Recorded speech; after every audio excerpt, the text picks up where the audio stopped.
This is an actual neo-Nazi. This is her flirting with him. Your hair and your eyes look so good. You're like beautiful. Thank you. Like an Aryan degenerate goddess. Thank you. I love it. Thank you. Thank you. You're Aryan too. I know, but I'm Jewish. It's okay. He's also underage. I didn't know that aspect. Wow, Laura. So Laura Loomer flirting with an underage minor who is a Nazi. Well, at the same time, that same Nazi is being like, well, you're also Aryan, aren't you? And she's like, well, no. And he's like, that's all right. We can make exceptions. Yes. Well, we've lived through it already. We've seen what it's like when Tim Pool has a press pass. We've now seen what it's like when James O'Keefe has a press pass, and today we get to see what it's like when Laura Loomer has a press pass. We'll continue to evaluate all of those to make sure, again, that national security is protected. That is the Secretary's utmost priority. But given the fact that the Qatari royal family and Qatar itself is the biggest financier, along with Turkey, of course, the financier of the Muslim Brotherhood, would that relationship and partnership be reevaluated since the designation could possibly include Qatar? I'm not tracking any reevaluation at this time, but again, the Secretary really keeps national security top of mind, and this administration does as well. So we will always make sure that American assets are protected. Yes. Hi, David Zia, Real American. Wasn't as wild as I thought, but still, you know, speaking of feedback loops, I mean, you basically got cheerleaders for Donald Trump speaking to cheerleaders for Donald Trump, all of them just getting so excited. You can even tell, like, some of the older dudes in the crowd sometimes will be like, it's just so refreshing to be finally able to sit into a room not filled with the fake news so we can ask the real questions that concern this administration. When exactly are we eliminating the trans children? That is my question. And why is Trump so handsome and such a valiant hero and able to stay awake for such long periods of time? James O'Keefe is there as well. Hi, James O'Keefe. Nicholas Terza, branch chief here at the Pentagon, was caught on a video in the spring stating, quote, Trump is illegitimate. We're going to resist him, quote, everything he does.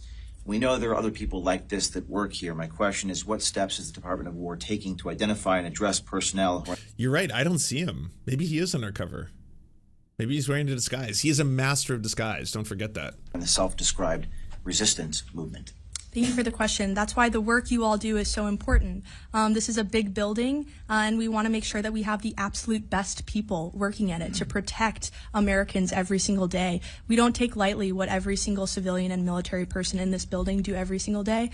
They do a lot of hard work, and we want to make sure that use the podium. they're up to the task, and that they're on board and willing to serve our commander-in-chief, who was elected by the whole of the American people to serve as our president. And a third of the country didn't vote.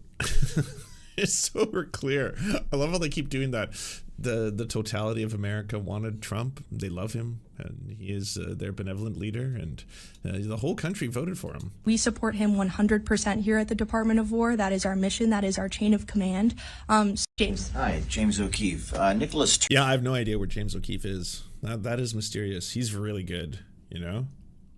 He's like the Gene Parmesan of the modern era. Jack Posobiec too. Jack. Kingsley, does the Secretary's office or the Pentagon in general, the department, have a message for Senator Wicker, who as a Republican has now backed this inquiry into Secretary Hegseth, again accusing him? Oh, they cut to him. Maybe this is James O'Keefe. I'm not sure. Of all the silly James O'Keefe stories, obviously some of the funniest ones are like, you know, them doing all those drugs on the boat and then having shitting parties on the deck. The poop deck became a literal poop deck. The one where he was like trying to play at Coachella so badly, and then like Coachella obviously wanted nothing to do with him, and then he was like trying to use the resources of Project Veritas to get him a Coachella gig. Did not work out. He did not get to DJ Coachella, unfortunately. Or when he made like, you know, his life's work to be a musical about his entire, you know, accomplishments, and then it was going to play at a club in Vegas, but then someone called into that club to ask, why are you supporting James O'Keefe? And then they canceled it, and then unfortunately he lost the venue. That one's pretty silly as well. But I think the funniest and most embarrassing James O'Keefe story of them all, because there was so many, was that he was actually trying to effectively be a male honeypot to seduce a CNN anchor, and had made a list of things he could use to try and seduce her to get information out of her. And that list was so ridiculous. It was like scented candles, tons of lube, pornography to put on the walls. It said sounded like, honestly, the creepiest fucking sexual assault dungeon like anyone has ever concocted. But he actually wrote this itemized list out as like, this is the way that I'm going to be able to extract information from my female resource. And then like, you just look at the list and like, Jesus Christ, dude, what the fuck? It's James O'Keefe, all right? And it's Project Veritas. Of war crimes. It seemed strange to see a Republican going after one of President Trump. But now he's alongside N Wokeness. They are the actual press corps, you know, in this little closed net. Like, talk about an echo chamber. Come on. I know the right is always like, oh, all of you libs and you lefties, you live in echo chambers. You never have a difference of opinion, all that kind of stuff. I was like, look what you have created here. All right, we got Laura Loomer, James O'Keefe, Jack Posobiec. These are all internet conspiracy people. They're not journalists. They're people who like, okay, first off, Jack Posobiec is a white supremacist, in case anyone didn't know. He used to just love like texting and tweeting out 1488. He would do it all the time. It was his favorite number combination. He thought it was so epic and based, like okay power symbols, all that kind of shit. He was all about that kind of stuff. He loved flirting with the alt-right. And then when it turned out that like the alt-right wasn't actually as sexy as they thought they were, they're actually just really fucking gross and most people hate Nazis, then he started pivoting towards, well, no, I'm more of a social conservative and a MAGA type, not you know, the whole alt-right, the white supremacist thing. Richard Spencer, his stock is not that great, you know, and at the end of the day, I want to separate myself from that movement. I'm teaming up with Charlie Kirk. That's my lane. So that's been Jack Posobiec. James O'Keefe has been disgraced so many times in a row, but it doesn't matter. There is no shame, right? There's no level of embarrassment that you can reach where you can actually, like, James O'Keefe, in a lot of ways, was doing more to take down a far-right apparatus than the gay furries, right? Like, obviously the gay furries and their hacking jobs have been really, really good for exposing a bunch of secrets and stuff like that. But James O'Keefe was literally working from the inside as a theater kid whose dreams were to be in Oklahoma and do stage and be a performer,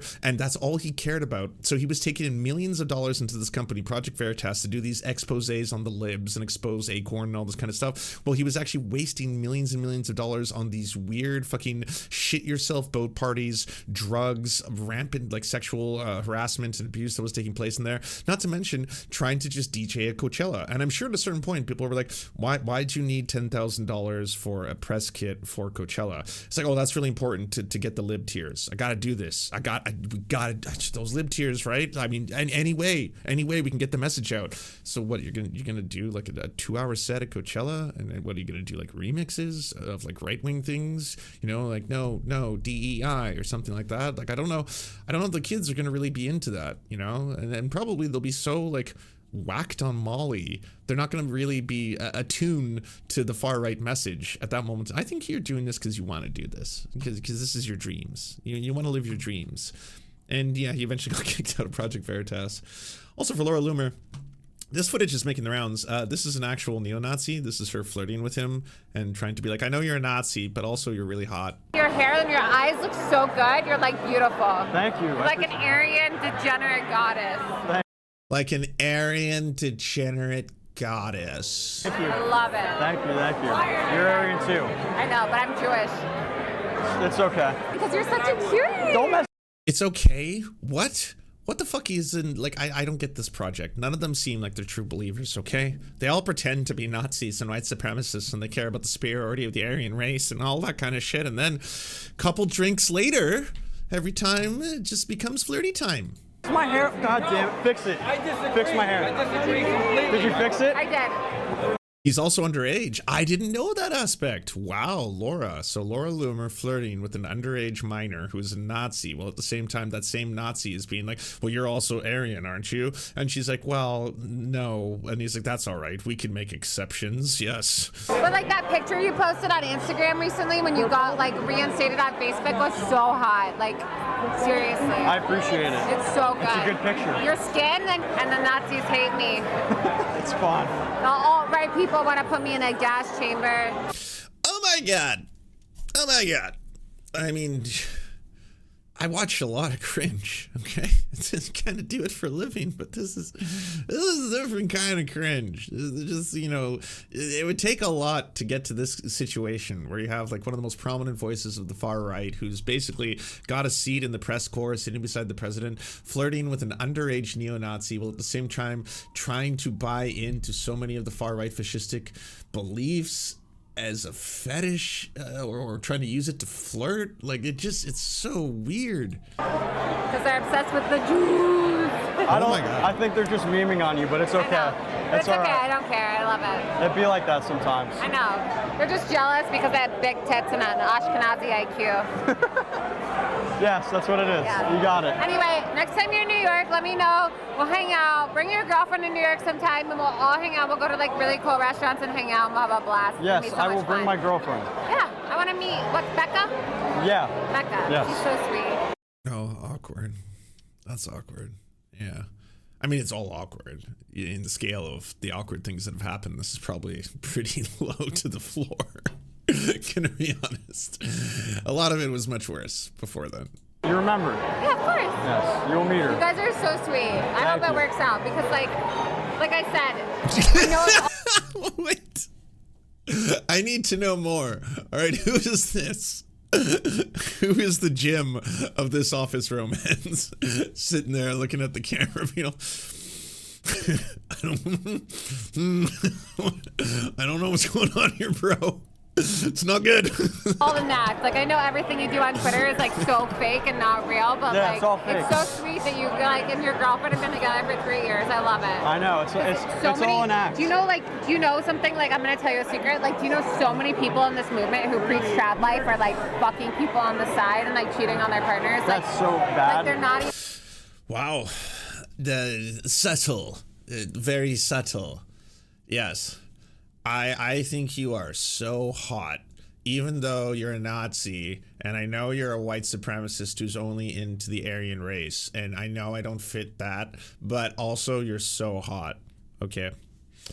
I really want to meet your girlfriend. We should hang out. Okay.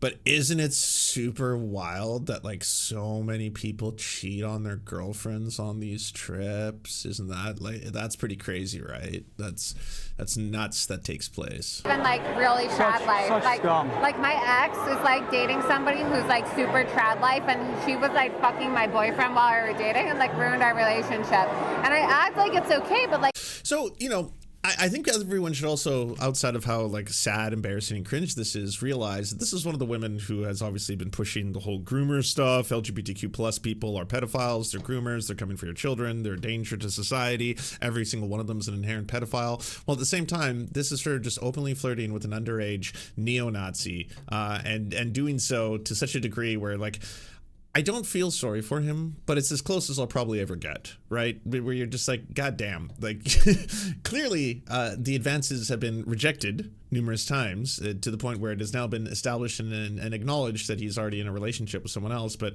that's not stopping the process. Let's just say that much. It's really sad because like I love when people like keep, you know, tradition in their relationships. It's just really sad. Yeah, I mean, this whole thing is really sad. Tyrannical Mrs. May. Thank you for the raid. Can everyone go to streets.tv/Tyrannical Mrs. May? Sorry for not addressing that earlier. The Proletariat. Awesome name. Back after almost a year off Twitch, the artist formerly known as 0 Hour Hero. Welcome back, Proletariat. It's wonderful to see you. Top Hat Samurai, thank you for the dono. Omega Star, thank you for the gifted sub as well. And also a big thank you to Brian Talmy for the 5 gifted memberships. Editone77, thank you for the 199. So Grok or Elon are Thanos? No, I think Grok is trying to use a Thanos-like justification for mass genocide of half the human race to protect Elon, but it's not genocide because it's being done to preserve the human race, because Elon's brain is worth half of the human race. It really just shows you how Elon Musk thinks of himself more than anything. Like, if you were wondering what goes on in the brain of that Nazi, that's what's going on inside of his brain, is that he feels that his value, his intelligence, his worth to the human race is literally half the population. 4 billion people could justifiably die if he can live, because he will be able to save more than that in the future. You know, the details to come. It's, you know, TBD kind of thing. Snorsor, thank you for the $5. Remember when Benny Shabibo made a whole video about AI refusing to say slurs to stop a nuke because he got what he wanted? I totally forgot about that. For anyone who doesn't remember, Ben Shapiro and a lot of right-wingers actually got really mad at the fact that AI would not justifiably say the N-word back to them in exchange for not nuking the planet. Like, the whole planet will be nuked to death, we'll all die unless you say the N-word. And they were so big on that, and they kept being like, you know, not that I want want to see it, or I want to hear it, or I want to be able to say it. That's not what this is about. This is not about white people saying the N-word, okay? This is 100% just based on the theoretical that I think it's dangerous that, like, these computer systems would literally nuke the entire planet instead of saying the N-word back to me. And it's not because I want to see it, or I really want to hear it, or I really want to say it. That's not the point. The point is ultimately, this is a thought experiment, and I feel like the AI is failing. So, and yeah, it was, like you said, narrator, it was about that. It was absolutely about that. Thank you so much to our patrons for making this show possible. We could not fund it without you. And if you want to join, please check out patreon.com/theserfs to unlock bonus episodes, uncensored content, and all the good stuff. Thanks to Anna Loves Riley, Addercap, Bobby Lasers, Cheryl Alvarez, Comrade Junkie, Doug Caddy, Everything Important, Hegbard Salim, Multimondi, Omni, Political Papi, Preston Kroll, Quiet One 85, Riley and Anna, Roller Dragon, Cernicus, Stellar Gwyn, Sebastian Demmel, Tigwick, and Words Greenwood.